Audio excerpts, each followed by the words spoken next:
नमस्कार दोस्तों, ई शाला पर आपका हार्दिक स्वागत है। मैं भागचंद चौधरी, लेक्चरर ज्योग्राफी। आज की इस क्लास में हम जून महीने की महत्वपूर्ण घटनाएं और उन पर बनने वाले महत्वपूर्ण प्रश्नों का डिस्कशन करने वाले हैं। तो कुछ करंट के महत्वपूर्ण प्रश्नों को यहाँ से देखते हैं जो आगामी परीक्षाओं में हमारे लिए उपयोगी रहने वाले हैं। तो आज का पहला और इम्पोर्टेंट प्रश्न ये है कि 5 जून 2023 को किसके द्वारा राजस्थान वन नीति 2023 जारी की गई थी। यानी कि 5 जून 2023 को, यानी कि अभी पिछले महीने में राजस्थान की जो वन नीति है, वन नीति 2023 लेटेस्ट वाली जो है वो किसके द्वारा जारी की गई थी। तो इसका सही उत्तर होगा ऑप्शन डी, हेमाराम चौधरी के द्वारा इसको जारी किया गया। विश्व पर्यावरण दिवस, हम सभी को ये भी बात याद रखनी है कि विश्व पर्यावरण दिवस जो है वो 5 जून को मनाया जाता है। प्रतिवर्ष ये 5 जून को होता है। और इसी अवसर पर हेमाराम चौधरी के द्वारा राजस्थान वन नीति 2023 जारी की गई थी, जिसमें 20% क्षेत्र पर वनारोपण का लक्ष्य रखा गया है। वैसे अगर देखा जाए तो किसी भी क्षेत्र के 33% भूभाग पर वन होने चाहिए, लेकिन चूंकि राजस्थान ये जितना वन होना चाहिए उसको पूरा नहीं करता है, इसलिए इस जो नई वन नीति है उसमें यह लक्ष्य रखा गया है कि 20% क्षेत्र जो है उसको हम अचीव करें जैसे तैसे। और इसके अलावा हम ये देखेंगे कि राजस्थान के द्वारा पहली नीति कब जारी की गई थी, ये भी एक इंपॉर्टेंट बात है। राजस्थान सरकार के द्वारा 8 फरवरी 2010 को अपनी पहली राज्य वन नीति घोषित की गई थी। तो यहाँ पर यह भी ध्यान में रखना है कि लेटेस्ट वाली अभी 5 जून को जारी हुई है, 5 जून 2023 को। और अगर पहले की बात आई कि राजस्थान ने अपनी पहली वन नीति कब जारी की, तो वो 8 फरवरी 2010 की डेट को आपको याद रखना है। कुछ इंपॉर्टेंट बातें यहां से और, राजस्थान में सर्वप्रथम 1910 में जोधपुर रियासत के द्वारा वनों के संरक्षण संबंधी कानून बनाया गया, और उसके बाद में अलवर रियासत के द्वारा 1935 में। तो 2 ईयर आपको याद रखने हैं, 1910 में जोधपुर के द्वारा और 1935 में यह काम किया गया था अलवर रियासत के द्वारा, जब वनों के महत्व को इतना पहले समझा गया और वनों के संरक्षण के लिए इन्होंने कुछ प्रयास यहां से किए। आगे बढ़ते हैं और अगला प्रश्न देखते हैं आज का अगला प्रश्न है, राजस्थान में Indira Gandhi gas cylinder subsidy योजना की शुरुआत कब से की गई है। एक इंपॉर्टेंट बात यहां से है जिस पर प्रश्न बन सकता है। Indira Gandhi gas cylinder subsidy योजना, यानी कि जो गैस सिलेंडर है उसके ऊपर सब्सिडी दी जाएगी, तो ये कब से शुरू की गई है, इसकी डेट पूछी गई है यहाँ पर। तो सही उत्तर होगा 5 जून 2023। अभी इससे पहले वाला जो प्रश्न था उसकी डेट भी 5 जून 2023 थी, जो राजस्थान की हाल ही में घोषित करी गई वन नीति है। और यहाँ पर इसकी डेट भी 5 जून 2023 है। यहाँ पर हम देखेंगे कि मुख्यमंत्री अशोक गहलोत के द्वारा राजस्थान में Indira Gandhi gas cylinder subsidy योजना की शुरुआत 5 जून 2023 को की है, तो एक महत्वपूर्ण बात है। और इसी योजना के तहत इन्होंने 60 करोड़ रुपए की राशि जो है वो इस अकाउंट में ट्रांसफर की है, जिससे लाभार्थियों को यह सब्सिडी दी जानी है। Indira Gandhi gas cylinder subsidy योजना के माध्यम से राज्य सरकार 1140 रुपए तक का जो सिलेंडर है वो अब 500 रुपए में उपलब्ध करवाएगी। यानी कि 1140 रुपए तक का जो सिलेंडर होगा उसमें जो उपभोक्ता है उसको केवल 500 रुपए देने पड़ेंगे, यानी कि जो लाभार्थी है उसको 500 रुपए देने पड़ेंगे, और बाकी जो पैसा होगा वो सब्सिडी के तहत उनके अकाउंट में आने वाला है। आगे बढ़ते हैं, अगले प्रश्न को देखते हैं। हाल ही में मुख्यमंत्री ने कहां पर काली तीर लिफ्ट परियोजना की आधारशिला रखी है, यानी कि ये जो परियोजना है इसका शिलान्यास कहां पर किया गया है। तो इसका सही उत्तर होगा ऑप्शन सी, धौलपुर में। यानी कि जो काली तीर लिफ्ट परियोजना है इसका संबंध किस जिले से होगा, प्रश्न इस प्रकार से आ सकता है। तो सही उत्तर होगा इसका धौलपुर। मुख्यमंत्री अशोक गहलोत ने 6 जून 2023 को काली तीर लिफ्ट परियोजना का शिलान्यास एवं इसके साथ में सिलावट एनीकट परियोजना को लोकार्पण धौलपुर जिले के लोगों को के लिए इन्होंने एक सौगात के रूप में किया। तो धौलपुर को ध्यान में रखना है। साथ में ये भी ध्यान में रखें कि इसका संबंध किस नदी से है। तो चंबल नदी में जब हमारे यहाँ पर वर्षा ऋतु में अच्छी खासी बारिश होती है हाड़ौती क्षेत्र में, इसके अलावा मध्य प्रदेश में, क्योंकि चंबल का जो उद्गम है वो मध्य प्रदेश में जो विंध्याचल है वहां से जनापाव की पहाड़ी से है। तो वहां पर जब भी अच्छी खासी बारिश होती है तो इस नदी में खूब पानी आता है। तो इसी पानी को, यानी कि वर्षा काल के दौरान जब अत्यधिक पानी या अत्यधिक जल इसमें आता है, तो इसी अत्यधिक जल को काम में लेने के लिए 180 मीटर लिफ्ट करके पानी, और वो पार्वती बांध और रामसागर बांध में इसको डाला जाएगा। लिफ्ट परियोजना का अर्थ ये होता है कि जब कोई तल नीचा हो, उससे अगर ऊंचाई की ओर पानी पहुंचाना हो तो उसको हम मशीनी सिस्टम से उठा करके उसमें इसको डाला जाता है, जिसको हम लिफ्ट परियोजना भी कहते हैं और हिंदी में इसको जलोत्थान परियोजना भी कहा जाता है। तो इसका संबंध चंबल नदी से, धौलपुर जिले से है, यानी कि चंबल नदी पर यह बनाई गई है। इसके साथ में कौन से जिले में है तो धौलपुर आएगा। और इसका पानी कहाँ रखा जाएगा तो वो पार्वती बांध और रामसागर बांध का नाम इसमें रहने वाला है। आगे बढ़ते हैं और आज का अगला प्रश्न देखते हैं। अगला प्रश्न है, कांगो में यूएन शांति मिशन में शहीद होने वाले 2 सैनिकों को संयुक्त राष्ट्र ने किस मेडल के द्वारा सम्मानित किया है।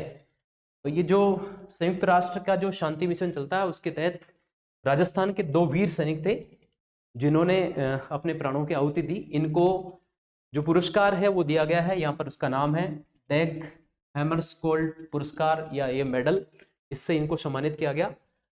अफ्रीका के कांगो में शांति मिशन के लिए भारत की ओर से राजस्थान के 2 सैनिक, नाम क्या है इनका तो सीकर जिले के शिशुपाल सिंह व बाड़मेर जिले के, जिनका संबंध बाड़मेर से है, बाड़मेर निवासी हेड कांस्टेबल सांवलराम बिश्नोई, जो कि शांति मिशन पर शहीद हो गए थे और उन्हें हाल ही में डैग हैमरस्कोल्ड मेडल से सम्मानित किया गया है। तो ये 2 नाम आपको ध्यान में रखने हैं। ऑप्शन में 4 नाम आते हैं और ए बी में इनका नाम होता है, और सी में अगर मान लीजिए सी या डी में दिया होता है कि ए और बी दोनों या बी और सी दोनों, इस प्रकार से प्रश्न पूछा जा सकता है। तो इन दोनों महान सैनिकों के आपको नाम याद रखने हैं, शिशुपाल सिंह और इसके अलावा एक है सांवलराम बिश्नोई। एक बाड़मेर से संबंधित है और एक का संबंध सीकर जिले से है। कांगो मिशन में ये शहीद हो गए थे। आगे बढ़ते हैं। अगला प्रश्न है, राजस्थान सरकार के कर्मचारियों को अब कितने वर्ष की सेवा पूर्ण करने पर, सेवानिवृत्त होने पर ही पूर्ण पेंशन का लाभ दिया जाएगा, यानी कि कितने वर्ष की न्यूनतम सेवा के बाद में सेवानिवृत्त होने पर अब पेंशन का लाभ मिलने वाला है। तो इसका सही उत्तर होगा ऑप्शन बी, यानी कि 25 वर्ष।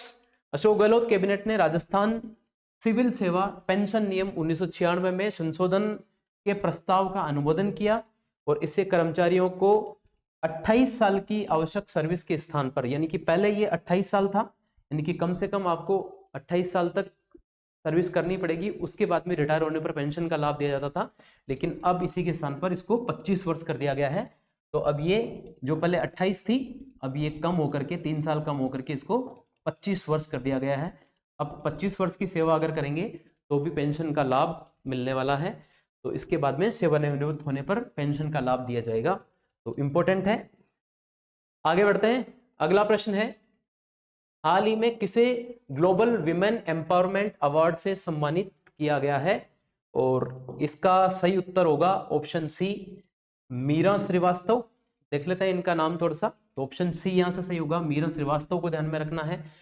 जानी मानी प्राणी शास्त्री डॉक्टर मीरा श्रीवास्तव को ग्लोबल विमेन एम्पावरमेंट अवार्ड से सम्मानित किया गया है, और यह भी ध्यान में रखना है कि डॉक्टर मीरा श्रीवास्तव देश की जानी मानी प्राणी शास्त्र विशेषज्ञों में शामिल है। उन्होंने पहले भी इस प्रकार के कई राष्ट्रीय और अंतर्राष्ट्रीय अवार्ड मिल चुके हैं। इनका संबंध कहां से है तो ये बीकानेर स्थित डूंगर कॉलेज में प्राणी शास्त्र विभाग की अध्यक्ष रही हैं, और इसके अलावा लूणकरणसर के राजकीय महाविद्यालय में प्राचार्य के रूप में भी इन्होंने अपनी सेवाएं दे चुकी हैं। तो मीरा श्रीवास्तव को ध्यान में रखना है, जिनको ग्लोबल विमेन एम्पावरमेंट अवार्ड यहां पर दिया गया है। आगे बढ़ते हैं, अगला प्रश्न देखते हैं। राजस्थान सरकार किसानों को अपने खेत पर आवास निर्माण के लिए कितनी राशि तक का ऋण उपलब्ध करवाएगी। अभी हाल ही में इसकी घोषणा की गई है और एक बहुत बड़ी योजना है जिसके तहत काफी पैसा यहाँ पर किसान को अपने खेत पर आवास बनाने के लिए, यानी कि अपने खेत पर अपना घर बनाने के लिए दिया जाने वाला है, और जिसकी नोडल एजेंसी जो है वो केंद्रीय सहकारी बैंकों को रखा गया है। तो कितने रुपए दिए जाएंगे, सबसे पहले तो किसानों के लिए लाभ की बात है, राजस्थान सरकार की योजना है और किसानों को अपने खेत पर आवास निर्माण के लिए दिया जाएगा, यानी कि वो अपना घर अपने खेत पर बनाते हैं तो, और कितनी राशि दी जाएगी तो इसका सही उत्तर होगा ऑप्शन सी, 50 लाख रुपए तक की राशि इसमें दी जाने वाली है राजस्थान सरकार द्वारा। सहकार ग्राम आवास योजना, तो इस योजना का नाम है सहकार ग्राम आवास योजना। शुरू करने का मुख्य उद्देश्य किसानों को अपने खेत पर आवास बनाने के लिए ऋण उपलब्ध करवाना है। इस योजना में केंद्रीय सहकारी बैंकों के द्वारा, जो कि जिला स्तर पर होता है, इसके द्वारा किसानों को 50 लाख रुपए तक की राशि दी जाएगी और ये राशि उनको 3 किस्तों में उपलब्ध होगी। प्रश्न इस प्रकार से भी पूछा जा सकता है कि निम्न योजना के बारे में निम्न कथनों पर विचार कीजिए और अपने उत्तर का चयन कीजिए। अगर मान लीजिए ऑप्शन एक आता है कि इसमें उसमें कथन वह एक आता है कि इसमें कुल 50 लाख रुपए की तक की राशि दी जाएगी, इसे 3 चरणों में दिया जाएगा, इसकी जो नोडल एजेंसी है वो केंद्रीय सहकारी बैंक होंगे, और एक होता है कि इस योजना का नाम सहकार ग्राम आवास योजना है, और अपने उत्तर का चयन निम्नकूट में से कीजिए। इस प्रकार से तो तीनों चारों बातों को हमें ध्यान में रखना है। तो एक बड़ी अच्छी योजना है किसानों के लिए विशेष रूप से और ग्रामीण क्षेत्र के लोगों के लिए विशेष रूप से काफी फायदेमंद योजना है, जहां से प्रश्न बन सकता है। आगे बढ़ते हैं। देश की पहली सीएनजी से संचालित टॉय ट्रेन कहां चलाई गई है? तो इसका सही उत्तर होगा ऑप्शन डी, उदयपुर में यह ट्रेन चलाई गई है। उदयपुर शहर के गुलाब बाग में अब महाराणा प्रताप टॉय ट्रेन का संचालन शुरू कर दिया गया है, तो इसके लिए यही इंपॉर्टेंट बात है। और साथ में ये भी देखते हैं, खास बात यह है कि यह देश की पहली सीएनजी से निर्मित, सीएनजी पर चलने वाली ये टॉय ट्रेन है, जिसका नगर निगम उदयपुर के द्वारा उदयपुर शहर के पर्यटकों को बढ़ावा देने के लिए इस ट्रेन का संचालन शुरू किया गया है। करीबन 7 वर्ष के बाद में एक बार फिर इस ट्रेन का संचालन शुरू किया गया है, यानी कि 7 वर्ष पहले भी ये ट्रेन चला करती थी, अब इसे सीएनजी पर आधारित कर दिया गया है। आगे बढ़ते हैं और अगला प्रश्न देखते हैं। विश्व की प्रसिद्ध ट्रेवल मैगजीन ने देश के किस कस्बे को विश्व के खूबसूरत छोटे शहरों में शामिल किया है? तो इसका सही उत्तर होगा ऑप्शन ए, मंडावा झुंझुनू। देखते हैं यहां से कुछ इंपॉर्टेंट बातें। तो इसका जो सही उत्तर है वो होगा ऑप्शन ए, मंडावा झुंझुनू। मंडावा झुंझुनू अपने किले और हवेलियों के लिए जाना जाता है, इस बात को हम पहले भी पढ़ चुके हैं, इसके लिए प्रसिद्ध है। और विश्व की प्रसिद्ध ट्रेवलर मैगजीन ने अपने अध्ययन और सर्वे के बाद में मंडावा को पूरे विश्व में खूबसूरत छोटे कस्बे जो हैं उसकी लिस्ट में इनको शामिल किया है। मैगजीन ने पूरे विश्व के 50 कस्बों की एक लिस्ट जारी की है, पूरी दुनिया के 50 छोटे कस्बों को एक लिस्ट जारी की है। इसमें पहले नंबर पर स्पेन का अल्बेरिशन कस्बा है, जबकि राजस्थान के झुंझुनू जिले का मंडावा इसमें 30वें स्थान पर है, यानी कि 30वीं रैंक है। और बहुत सारी फिल्मों की शूटिंग भी यहाँ पर की जा चुकी है, तो इस बात को हमें ध्यान में रखना है। तो छोटे जो कस्बे हैं, जो सुंदर कस्बे हैं, उनमें हमारे राजस्थान के झुंझुनू जिले का मंडावा कस्बे को उसमें शामिल किया गया है, जो अपने किले और हवेलियों के लिए भी प्रसिद्ध है। आगे बढ़ते हैं और अगले प्रश्न को देखते हैं। मुख्यमंत्री ने वीर शिरोमणि महाराणा प्रताप बोर्ड के गठन को मंजूरी प्रदान की अभी हाल ही में, तो इस बोर्ड में कुल कितने सदस्य होंगे? तो देखते हैं, इसका सही उत्तर है ऑप्शन बी, यानी कि इसमें 7 सदस्य रहने वाले हैं। वीर शिरोमणि महाराणा प्रताप बोर्ड में अध्यक्ष और उपाध्यक्ष के अलावा, यानी कि एक अध्यक्ष होंगे, इसमें एक उपाध्यक्ष होगा, और उसके अलावा 7 अन्य सदस्य होंगे। कुल मिलाकर के ये 9 सदस्यों के साथ में एक बोर्ड होगा, और इसमें एक अध्यक्ष होगा, एक उपाध्यक्ष होगा, और 7 इसमें अन्य सदस्य होंगे। इसके अलावा बोर्ड के कामकाज करने के लिए सचिव एवं कार्यकारी स्टाफ अलग से इसमें दिया जाएगा। इस बोर्ड के गठन का उद्देश्य नई पीढ़ी को महाराणा प्रताप के महान चरित्र का अनुगामी बनाना है, कि वो राणा प्रताप के जीवन से कुछ सीख ले सकें। और सीएम गहलोत ने 22 मई को इसकी घोषणा की हुई थी, तो 22 मई को उदयपुर में महाराणा प्रताप की 483वीं, ये भी ध्यान में रखना है, 483 जयंती पर वीर शिरोमणि महाराणा प्रताप बोर्ड के गठन की घोषणा की थी। आगे बढ़ते हैं और अगला प्रश्न देखते हैं।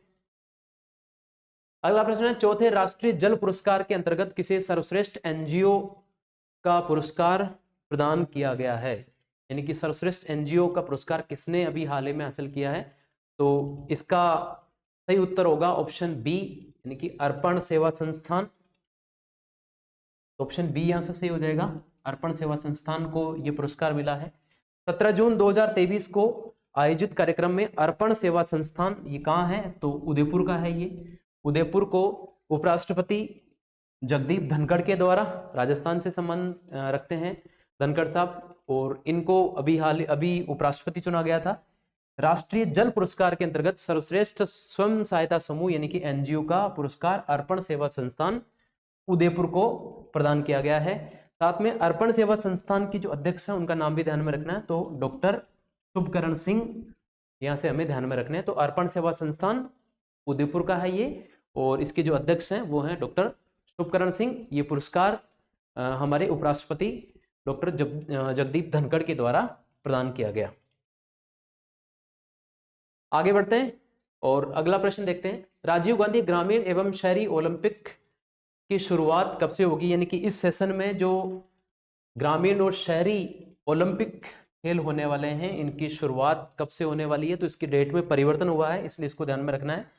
राजीव गांधी ग्रामीण एवं शहरी ओलंपिक खेलों के आयोजन की तिथि में परिवर्तन किया गया है। पहले इन खेलों की शुभारंभ की जो तिथि थी वो 23 जून निर्धारित थी, अब इसके स्थान पर इसे 10 जुलाई कर दिया गया है। तो 10 जुलाई 2023 से इनका आयोजन होगा। इस वर्ष शहरी और ग्रामीण ओलंपिक खेलों के लिए लगभग 130 करोड़ रुपए का बजट दिया गया है। साथ में ये भी बात हमें ध्यान में रखनी है यहाँ पर कि राजीव गांधी ग्रामीण ओलंपिक खेलों की शुरुआत 29 अगस्त 2022 में पाल गांव जो कि जोधपुर में है, यहाँ से इसकी शुरुआत की गई थी। यानी कि ग्रामीण जो ओलंपिक खेल थे इनकी शुरुआत जोधपुर के एक पाल गांव से इसकी शुरुआत हुई थी, और 29 अगस्त 2022 को यानी कि पिछले वर्ष हुई थी। 29 अगस्त विशेष रूप से इसलिए चुना गया था क्योंकि इस दिन हम मेजर ध्यानचंद जो कि हॉकी के एक बहुत बड़े प्लेयर थे, उनके ही जन्मदिवस को हम राष्ट्रीय खेल दिवस के रूप में मनाते हैं, और इसलिए इन खेलों की शुरुआत 29 अगस्त 2022 को की गई थी। राजस्थान के संदर्भ में ये ध्यान में रखना है कि ये ग्रामीण ओलंपिक खेलों की शुरुआत हुई थी और पालगांव जोधपुर से इनकी शुरुआत की गई थी। आगे बढ़ते हैं और अगला प्रश्न देखते हैं। राज्य का पहला राजस्थान किसान महोत्सव कहां पर आयोजित किया गया है? तो इसका सही उत्तर होगा जयपुर में। जयपुर में इसका आयोजन हुआ है, यानी कि राज्य का पहला किसान महोत्सव। ऑप्शन बी यहां से सही हो जाएगा, जयपुर में इसका आयोजन हुआ। राजस्थान किसान महोत्सव का आयोजन हाल ही में जयपुर में, Jaipur exhibition conclave centre Jaipur में इसका आयोजन हुआ, जहां पर 10 प्रगतिशील पशुपालकों को सम्मानित भी किया गया था। मुख्यमंत्री ने राज्य सरकार में लंपी रोग से पीड़ित लगभग 40,000 से अधिक पशुपालकों को लगभग 175 करोड़ रुपए की आर्थिक सहायता दी थी। तो कुछ टाइम पहले हमारे यहाँ पर गाय में एक लंपी जो रोग है उसकी वजह से काफी गायों की मृत्यु हो गई थी, और बहुत सारे किसानों ने अपने गोवंश जो है उसको खो दिया था। तो किसानों को इनके लिए यानी कि जो उनके मृत पशु हो गए थे उनके लिए कुछ पैसा सरकार के द्वारा आर्थिक सहायता के रूप में दिया गया। तो इसके लिए 175 करोड़ रुपए की आर्थिक सहायता देने का काम भी मुख्यमंत्री ने किया था। आगे बढ़ते हैं और अगला प्रश्न देखते हैं। मुख्यमंत्री ने प्रसिद्ध संत पीपाजी के नाम पर जून 2023 में कहां शोध अध्ययन केंद्र स्थापित करने के प्रस्ताव को मंजूरी प्रदान की है? तो इसका जो सही उत्तर है वो होगा ऑप्शन बी, मोहनलाल सुखाड़िया विश्वविद्यालय उदयपुर। यहाँ पर संत पीपाजी के नाम पर इन्होंने एक अध्ययन केंद्र स्थापित होगा। राजस्थान के मुख्यमंत्री अशोक गहलोत ने मध्यकालीन भक्ति साहित्य के प्रसिद्ध संत पीपाजी के नाम पर उदयपुर स्थित मोहनलाल सुखाड़िया विश्वविद्यालय में संत पीपा शोध अध्ययन केंद्र स्थापित करने के प्रस्ताव को मंजूरी दी है। प्रस्ताव के अनुसार उदयपुर स्थित मोहनलाल सुखाड़िया विश्वविद्यालय में इसमें जो हिंदी विभाग है उसके अंतर्गत संत पीपा शोध अध्ययन केंद्र स्थापित किया जाएगा। तो जब भी इस प्रकार का प्रश्न आता है कि संत पीपा जी के नाम पर अध्ययन केंद्र की स्थापना अभी हाल ही में किस विश्वविद्यालय में, किस शहर में की गई है, तो हमें ध्यान रखना है विश्वविद्यालय का नाम अगर आए तो वो मोहनलाल सुखाड़िया विश्वविद्यालय, और अगर स्थान का नाम आए तो ये उदयपुर में इसकी स्थापना की गई है। आगे बढ़ते हैं, अगला प्रश्न देखते हैं। विश्व पर्यावरण दिवस पर 36वां वृक्ष बंधु पुरस्कार किसे दिया जाएगा? तो इसका सही उत्तर होगा ऑप्शन सी, योगेंद्र सिंह। इनका फोटो भी आपको यहां पर दिख जाएगा। विश्व पर्यावरण दिवस पर बीएसएफ कमांडेंट योगेंद्र सिंह को 36वां वृक्ष बंधु पुरस्कार दिया जाएगा। विश्व पर्यावरण दिवस पर पर्यावरण की सुरक्षा और संरक्षण के लिए विश्व में प्रतिवर्ष 5 जून को, इससे पहले भी हमने बात की थी कि विश्व पर्यावरण दिवस जो है वो 5 जून को मनाया जाता है, पूरे विश्व में मनाया जाता है। इसी दिन इनको ये पुरस्कार देने की घोषणा हुई। इस दिवस को मनाने की घोषणा संयुक्त राष्ट्र ने पर्यावरण के प्रति वैश्विक स्तर पर राजनीतिक एवं सामाजिक जागृति लाने के लिए 1972 में की थी। यानी कि 5 जून को विश्व पर्यावरण दिवस के रूप में मनाया जाएगा, इस बात की घोषणा 1972 में की गई थी। तो यूएनओ के द्वारा यानी कि संयुक्त राष्ट्र संघ के द्वारा ये काम किया गया और अभी भी किया जाता है। और इसका आयोजन 5 जून को होता है यानी कि विश्व पर्यावरण दिवस का। और इसी दिन जो बीएसएफ के कमांडेंट हैं योगेंद्र सिंह, इनको वृक्ष बंधु यानी कि कौन सा 36वां वृक्ष बंधु पुरस्कार से सम्मानित किया गया। आगे बढ़ते हैं, अगला प्रश्न देखते हैं। पहली प्रीमियर हैंडबॉल लीग का वर्ष 2023 का खिताब किस टीम ने जीता है? क्योंकि इसका आयोजन राजस्थान में हुआ था इसलिए ये एक महत्वपूर्ण प्रश्न है। तो इसका सही उत्तर होगा कि ये जो पहला प्रीमियर हैंडबॉल लीग है यानी कि जो वर्ष 2023 में जिसका आयोजन हुआ, ये खिताब किसने जीता? तो इसका सही उत्तर होगा महाराष्ट्र आयरन मैन जो टीम थी इसने जीता। लेकिन जो कि राजस्थान में आयोजन हुआ इसलिए ये महत्वपूर्ण है। तो पहली प्रीमियर हैंडबॉल लीग पीएचएल के नाम से जिसको जाना जाता है का आयोजन जयपुर में 8 से 25 जून 2023 तक सवाई मानसिंह इंडोर स्टेडियम में हुआ था। और लीग में कुल 6 टीमों ने भाग लिया था जिसमें राजस्थान की टीम भी थी और राजस्थान की टीम का नाम था राजस्थान पैट्रियट्स। और महाराष्ट्र आयरन मैन ने 25 जून को सवाई मानसिंह इंडोर स्टेडियम में खेले गए फाइनल मुकाबले में गोल्डन ईगल्स उत्तर प्रदेश को यहाँ पर हराकर ये पुरस्कार या हम कह सकते हैं कि इसका जो खिताब है पीएचएल का ये जीता।